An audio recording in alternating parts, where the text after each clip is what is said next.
Doctor, última pregunta. Yendo un poquitito a Paraguay, a la reforma tributaria, queríamos saber cuáles son sus apreciaciones al respecto, en forma así breve.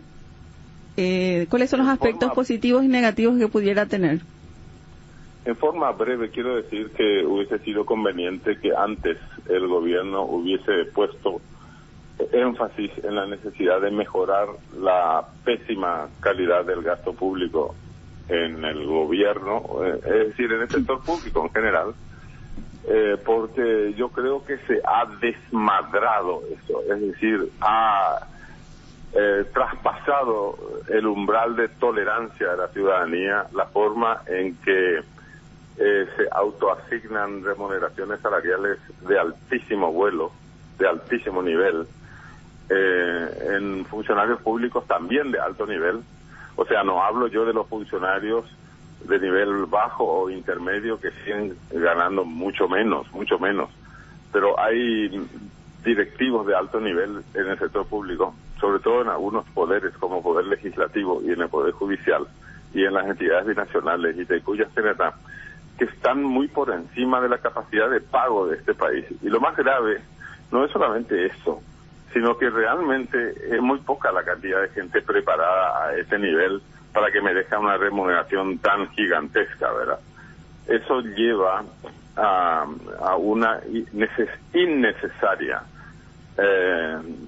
digamos, a un innecesario rechazo de la ciudadanía a la forma en que el sector público ha hecho del presupuesto general de la nación prácticamente un festival de gastos públicos desproporcionados.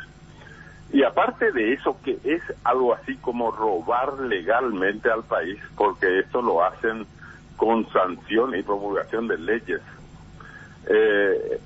estamos asistiendo casi atónitos, o sea, nos terminamos de sorprendernos y no sabemos qué hacer por el saqueo sistemático que se hace en forma fraudulenta, en forma de estafa, en forma de fraude, permanentemente a los escasos recursos del sector público que están siendo aportados por los contribuyentes. Es decir, mientras nosotros no pongamos realmente un freno a esa pésima calidad de gasto público, tanto en forma legal como ilegal, y no tiene ningún sentido seguir pagando más impuestos, porque somos conscientes de que ese ingreso adicional en términos de recaudación tributaria va a ser utilizado en gran medida nuevamente para bolsillos inescrupulosos y para gente del bajo mundo. Doctor, una pregunta en ese punto. Lo que dice el Ministerio de Hacienda de que van a blindar esos recursos y que van a ser solamente orientados a la parte de educación y salud, ¿usted considera que no es factible? Yo creo que eso no es factible porque el Congreso Nacional puede con un solo plumazo de firma sancionar una nueva ley que derogue ese supuesto blindaje. El único blindaje que funciona en el sector público es el saqueo legal e ilegal de los escasos recursos tributarios. Es decir, seamos francos, así como están las cosas, no está el ambiente como para plantear una reforma tributaria, y a nosotros los técnicos nos desespera que a pesar de todo esto que estamos diciendo, sin que seamos nosotros representantes de intereses creados, ni de políticos aprovechados, ni estemos simplemente representando intereses de grupos económicos siniestros, ¿verdad? Simplemente con criterio técnico estamos diciendo, es un escándalo lo que está ocurriendo con el gasto público. Pero habiendo dicho todo esto, hay que decir también que este proyecto de reforma tributaria que se pone en el Congreso ya, y que está a punto de ser aprobado, parece que esta semana discuten, probablemente sea una de las últimas discusiones, si es que llegan a discutir o a intercambiar opiniones al respecto, porque los pronósticos dicen que van a aprobarlo rápidamente. Bueno, lo que va a salir como nueva reforma tributaria tiene sus aspectos positivos, algunos otros aspectos que son indiferentes y otros que son negativos, ¿verdad? Lo que sí hay que decir es que si uno se va a poner a hablar de la reforma tributaria sin la necesidad de entrar a analizar todos los artículos, sí hay que señalar que es un gran aporte positivo la unificación de los impuestos a las rentas en uno solo. En ese proyecto, por ejemplo, a partir de su aprobación, el IRASIS, el IRAGRO y el impuesto a la renta del pequeño contribuyente pasarán a formar parte del impuesto a la renta de las empresas, eso sin aumentar las tasas de los impuestos. Es decir, eso me parece realmente una hazaña y es un aporte muy bueno al respecto. IRE se va a llamar, ¿verdad, doctor? ¿Cómo? IRE se va a llamar el nuevo impuesto, ¿verdad? Eso se va a llamar IRE. Aparte de eso, tenemos que señalar también de que por primera vez, después de muchos años, va a ser posible nuevamente que se puedan descontar en los próximos 5 ejercicios posteriores al actual, en el que uno ha tenido como empresa una pérdida gigantesca. Esa pérdida se la va a poder compensar con las ganancias de los ejercicios siguientes. Esa es también una buena noticia. Eso sería un punto que va a atraer a inversionistas del Paraguay, doctor. ¿Usted considera eso? Y yo considero que eso puede ser atractivo al Paraguay.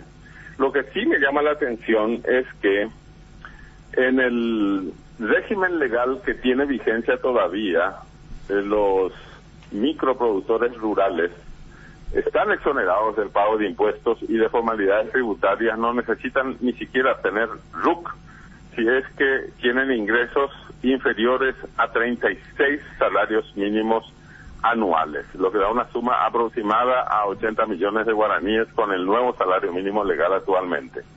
Eso es realmente algo muy bueno.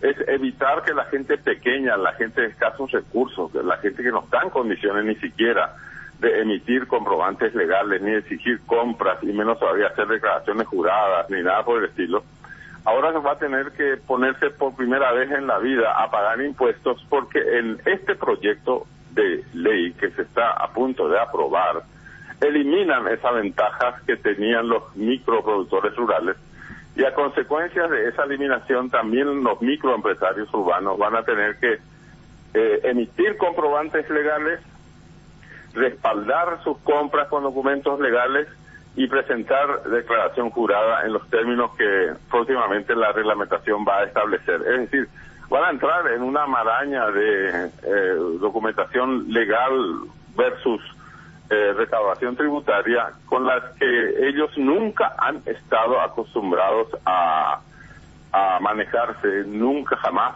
han tenido recursos para eso, no creo que vayan a tener recursos tampoco para hacerlo. Así como están las cosas, van a tener que contratar probablemente un contador, no van a tener dinero para contratar un contador tampoco. Es decir, realmente eso es criticable desde todo punto de vista, aunque diga el proyectista de ley que la suma que será pagada va a ser muy baja, que va de 20.000, dice, 20.000 guaraníes para aquellos con ingresos inferiores a 20 millones de guaraníes. Y hasta 80.000 guaraníes para aquellos ingresos de 60 a 80 millones de guaraníes anuales. Bueno, pese a la simplicidad del aporte, el problema está en la maraña de documentación legal y de comprobantes legales y de presentar declaración jurada en la que va a caer la gente menuda, la gente sencilla, a lo mejor la gente que apenas lee. Es decir, eso es altamente criticable. Bueno, aparte de eso que estamos diciendo, el gobierno tuvo buenas intenciones en aumentar el impuesto selectivo al consumo para tabacos, bebidas alcohólicas, bebidas azucaradas, pero al final se quedó muy corto, porque recién el año que viene entra en vigencia solamente la posibilidad de que el sector público en general y de que el gobierno en particular pueda aumentar la tasa del impuesto selectivo al consumo hasta un techo que quedó relativamente bajo. Y eso se va a poder aplicar solamente de acuerdo con la coyuntura. Es decir, no se ha aumentado considerablemente la tasa del impuesto a tabaco, a pesar de que existe un convenio internacional que ha firmado Paraguay, en el que se establece que por necesidad de razones de salud y por necesidad de desalentar el consumo del tabaco, la Organización Mundial de la Salud recomienda el aumento sustancial de los impuestos al tabaco, porque sabemos que es una adicción que termina matando no solamente al que fuma en exceso, sino también a su compañero o compañera de habitación o de oficina, ¿verdad? Bueno, eso es un escándalo. Pero aparte de eso también, las bebidas alcohólicas son la principal fuente de la violencia doméstica y de los accidentes de carretera. Sí. Que son factores determinantes, ¿verdad? En muchos casos terminan con consecuencias fatales para las víctimas también, ¿verdad? Eso es un drama que nos haya podido aumentar más. En otras palabras, igual se puede decir las bebidas azucaradas, el que exagera con el consumo del azúcar. Eso tarde o temprano también repercute negativamente en la salud. Y hay otro el abuso de los detalle chicos que me también. gustaría mencionar, otro detalle. Ustedes saben que las personas físicas que prestan servicios personales con ingresos brutos inferiores a un salario mínimo, en el año anterior, esas personas que estaban exoneradas del pago del IVA con esta ley que todavía está vigente, esas personas van a tener que pagar IVA también, aunque ganen menos del salario mínimo legal. Es decir, es increíble. Por eso se puede decir que lo oculto en la reforma tributaria es que la gente pobre va a tener que entrar en formalidades tributarias y que va a tener que pagar impuestos, la mayoría de ellas por primera vez en su vida. Y lo que no se ha ni siquiera mencionado y menos todavía incorporado en la reforma tributaria es el impuesto inmobiliario rural, que sigue siendo bajísimo, pero bajísimo. Las mejores tierras del país están siendo ofrecidas prácticamente a precios ridículamente bajos. Para poner un ejemplo, en determinados casos las tierras más ricas de la región oriental tienen solamente un impuesto inmobiliario que es equiparable a un pasaje urbano en el departamento central por 1 hectárea y por todo el año. Es decir, estamos regalando prácticamente las tierras más ricas del país con impuestos bajísimos que no llegan a recaudar ni siquiera lo que hay que pagar al funcionario del municipio que va a cobrar o que va a verificar el pago del impuesto.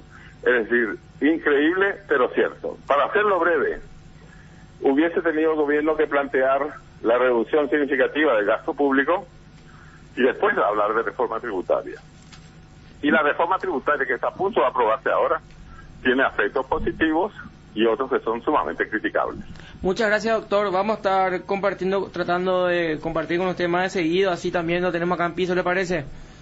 Ha sido un gusto. Muchas gracias por la oportunidad. Hasta pronto, el doctor Ricardo Rodríguez.